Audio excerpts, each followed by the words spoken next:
I should have never returned to that house, yet something inside me pulled me back, a mix of guilt and curiosity that I couldn't fight. The night was heavy with a damp fog, and as I walked along the overgrown path, the crunch of dead leaves under my boots echoed louder than it should have, as though the world itself had fallen silent to listen to me trespassing. The house loomed ahead, dark and skeletal, its broken windows like blind eyes watching me approach. I paused at the front steps, my breath clouding the air, my fingers trembling as I reached for the rusted handle of the door. It gave way too easily, creaking open as though it had been waiting for me all these years. The air inside was colder than outside, thick with a smell of rot and something metallic that clung to my throat. I whispered to myself that it was just the memories haunting me, but deep down I knew it wasn't.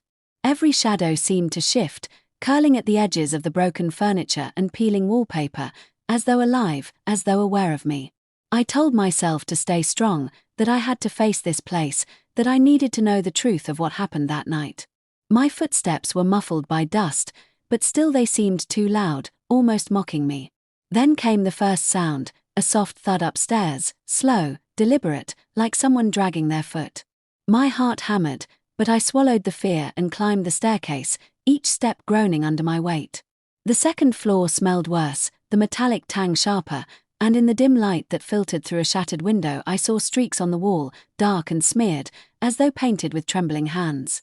I pressed my palm against the railing to steady myself, but it was sticky, and when I looked down my hand was stained red. My stomach turned, and I wanted to run, but something stronger than terror kept me moving forward. The hallway stretched impossibly long, doors on either side gaping open like mouths frozen in screams. I passed the first room and dared a glance inside, only to see a broken mirror reflecting me, but not quite me. Her eyes were hollow, her lips twisted in a grimace that wasn't my own. I stumbled back, clutching my chest, whispering it was a trick of the light, just the cracks in the glass, but even as I turned away I felt her stare burning into me. The thud came again, closer this time, right at the end of the hall. I moved forward as though pulled by invisible strings, my pulse in my throat, my skin crawling with the certainty that I wasn't alone. The last door was shut, unlike the others, its wood blackened, its handle gleaming wet as though freshly polished. I reached out, fingers trembling so hard I could barely grip it, and just as I touched the cold metal, a voice whispered from the other side. My own voice, soft and broken, calling my name. For a moment I froze, my hand still resting on the cold handle, unable to breathe, unable to move, as the sound of my own voice seeped through the wood like smoke curling through cracks. It was wrong, too soft, too deliberate, as though someone had studied me and was now mimicking the way I might sound in my weakest moment. I wanted to run back down the stairs, out into the fog, away from this cursed house, but something rooted me there, a sick curiosity that whispered if I turned away now, I would never escape it, that the house itself would follow me wherever I went. Gathering what little strength I had, I pushed the door open. The room inside was drowned in shadows, the only light coming from the faint glow of the moon spilling through a jagged hole in the roof. Dust hung heavy in the air, disturbed by my presence, swirling in lazy patterns as though forming shapes, fleeting figures that dissolved when I blinked. The smell was unbearable here, that metallic tang stronger, mixed with damp earth, as though the floor itself had been freshly dug. I stepped inside, and the door creaked shut behind me of its own accord. My chest tightened as the silence wrapped around me like a noose. Then I heard it again, my name, whispered right into my ear, though no one stood there. My legs nearly gave out, but I staggered forward toward the far corner where something dark pulled across the boards. As I drew closer, I realized it wasn't a shadow at all but a stain, fresh and wet, glistening black-red in the pale moonlight. Kneeling, I touched it before I could stop myself, and my fingers came away slick, warm, and alive, pulsing as though the house itself bled through the wood. My heart lurched and I stumbled back, colliding with something tall and solid. Spinning around, I saw it, a wardrobe, massive and ancient, its carved doors etched with patterns that seemed to writhe when I stared too long. It hadn't been there a second ago, I was certain of it. The air grew colder, every hair on my body standing on end, as a slow, rhythmic thudding began from inside the wardrobe, like a heartbeat too heavy to belong to any human. My hands shook violently as the doors rattled, the sound rising, growing frantic, as though something inside was desperate to escape. My voice caught in my throat, a broken whisper, begging myself not to open it, but even as I said it, I felt the pull again, the same invisible thread that had dragged me through this house. Against all reason, against every instinct screaming to flee, I wrapped my hand around the cold iron handle. The moment I touched it, silence fell, the heartbeat, the rattling, even the wind outside ceased. My ears rang with the absence of sound, and for a moment I thought time itself had stopped. Then, slowly, the doors of the wardrobe swung open on their own, revealing nothing but darkness inside, so deep it seemed endless. Yet within that void I could make out eyes, dozens of them, pale and lidless, blinking in unison, all fixed on me.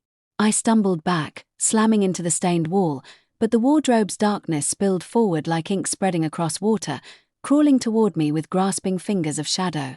My scream never left my throat, smothered by the thick black that rushed to swallow me whole. The darkness swallowed me with such force that I thought my body would cease to exist, that I would dissolve into the void and become one of its countless shadows. But when I opened my eyes, I realized I was still whole, standing on something solid, though I could not see what. There was no floor, no ceiling, no walls, just an endless black stretching in every direction, broken only by the faint shimmer of those eyes still watching me, scattered like stars across the void. My breath echoed strangely, too loud, as if the air itself amplified my fear. I whispered my own name just to hear a familiar sound, but the echo that came back was twisted, wrong, carrying with it a sob that did not belong to me.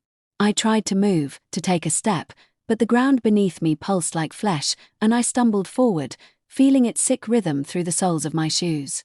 Ahead of me, a faint light flickered, small and distant, and though every part of me screamed not to follow it, my feet carried me toward it.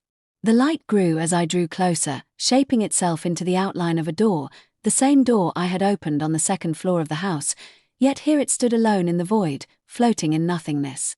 I reached for the handle, but before I could touch it, I heard whispers behind me. I turned, and there I was, or something that wore my face, pale and stretched, eyes wide and glistening black like the stains on the floor. She smiled at me, slow and wrong, her teeth too sharp, too many of them, and in her voice, which was my own yet hollow, she said, "You shouldn't be here." My throat tightened, but I managed to whisper back, "Where am I?" She tilted her head, that sick smile widening as she answered, "Inside." Then she began to move toward me, her steps silent, her shadow stretching longer and longer across the pulsating ground. I panicked, my fingers closing around the door handle, and I yanked it open. Blinding light seared my eyes, and for a moment I thought I had escaped, but as I stumbled through, I found myself not outside, not safe, but standing once again inside the house, in the very hallway I had fled. The walls were no longer peeling and broken. They gleamed, pristine, freshly painted, the wood polished as though time itself had rewound. I could hear music, faint and cheerful, the sound of a piano drifting through the air, and laughter, children's laughter, high-pitched and echoing. My heart pounded as I moved down the hall, drawn toward the sound, and with each step I realized the house was alive, not ruined, but thriving, as though I had stepped into its memory. Yet beneath the sweetness of the music there was something else, a low rumble, a growl that trembled in the bones of the walls. I reached the parlor and froze. There, on the couch, sat a family, smiling, their faces perfect masks of warmth, but their eyes, oh God, their eyes, were empty holes, black and dripping, staring blindly ahead. The mother turned her head toward me, her lips moving in a silent greeting, and one by one the others followed, their mouths stretching wider than any human jaw should allow, opening in unison as a single word escaped from all of them together, a sound that shook the air around me, my name. I wanted to scream, but the sound caught in my throat, trapped like a bird in a cage, fluttering uselessly against my ribs as the family's hollow mouths stretched wider and wider until their faces tore at the seams, spilling black tar that dripped onto the floor and crawled toward me like hungry insects. The piano music grew frantic, notes crashing out of tune as though played by broken fingers, while the laughter of unseen children rose to a deafening pitch that split my skull. I stumbled back, pressing myself against the doorframe, but when I turned, the hallway was gone. Behind me stretched only more darkness, the same endless void I thought I had escaped. The house was folding into itself, reality bending and tearing as the laughter turned into shrieks, not of children but of something ancient, inhuman.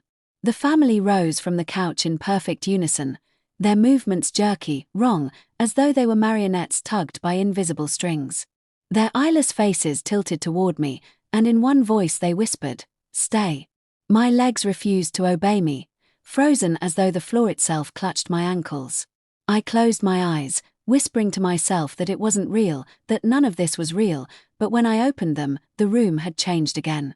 I was back in the upstairs hallway, only this time every door stood open, and from each one something watched me, shapes of myself, dozens, maybe hundreds, all with faces stretched into grotesque parodies of my own, their mouths dripping, their eyes hollow. They began to step out, filling the hallway, moving toward me in silent, synchronized horror. I turned and ran, the boards splintering beneath my feet, the walls closing in, the whispers growing louder with every step until they weren't whispers at all but a scream. My scream, multiplied 100-fold. I reached the staircase and threw myself down it, tumbling, bones screaming with pain, but I didn't stop, crawling toward the front door, the only shred of hope left to me. I grasped the handle, pulled, and to my shock it opened easily, spilling me out into the cold night air. I gasped, dragging myself onto the overgrown path, the fog swallowing the house behind me. For a heartbeat. Silence. The night was still, the moon cold and pale above, and I thought I was free. But then I heard it, the creak of the door behind me, the faint sound of my own footsteps following where I had just crawled. I spun around, and there, in the doorway, stood another me, her face calm, almost kind, her eyes reflecting no light. She raised her hand slowly and pressed one finger to her lips. "Shush," she whispered, and though I wanted to scream, I couldn't. My throat locked shut as though her silence had become mine. The fog thickened, the house faded into it until nothing remained but the echo of that single sound, over and over, filling the night. "Söyle söyle söyle."